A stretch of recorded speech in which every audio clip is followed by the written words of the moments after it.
Rookie coach mistake number 63.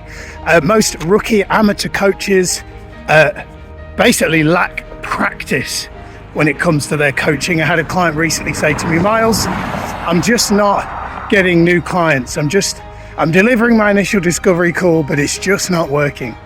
And so I could have gone all strategic on them, but my first question I asked them was, well, how many initial discovery calls, we call them trailers in our world, because they're like a trailer to a movie, which sells itself, right? You don't have to sell the movie. Spielberg doesn't come out and beg you to go and watch it.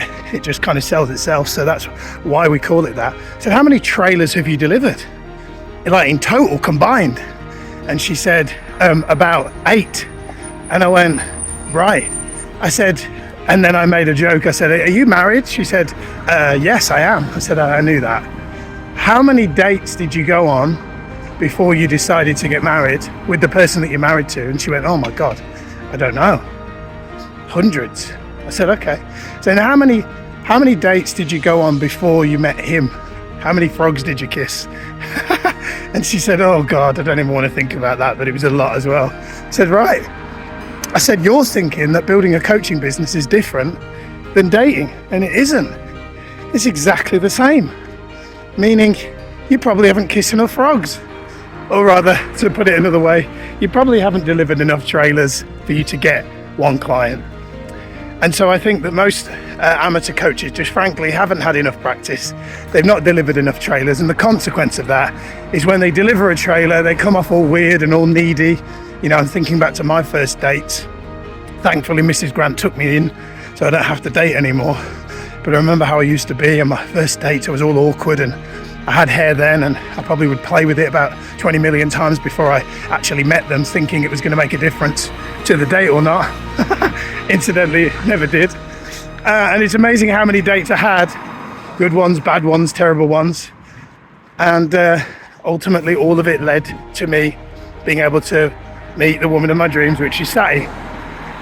So I believe expert coaches, one of the fundamental things they're doing different than rookie amateur coaches is they're not spending lots of time on niching, they're not spending lots of time in courses, they're actually coaching their butt off, which by the way is a shameless plug for my upcoming book, which is published very soon. Shameless plug. Shame on you, Miles.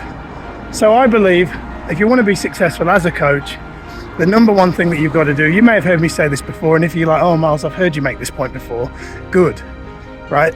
There's an irony to me repeating something that's been repeated before, and probably I'll repeat again, which is repetition is the mother of skill. I'm out for a jog. I've been back in the habit of jogging for a few weeks. I feel fitter than I felt a few weeks ago. Why? Because I've been jogging more than I was jogging before. It's the same with building a coaching business. There is no way around it. Doesn't matter how good your niche is, doesn't matter how good your message is, but Miles, I've got the perfect niche. Doesn't matter. If you've not coached enough, you will not be able to deliver at a world-class level so that a person wants to buy from you. You can have a person with no niche, but they deliver an absolutely amazing world-class trailer. They'll get the client every single time. If their heart's in the right place, if they're congruent, if they're aligned, if they're bringing the joy, they'll get the client. The one with the fancy niche and the marketing tagline, they won't. And it was a big lesson for me, you know, early on trying to figure out niching.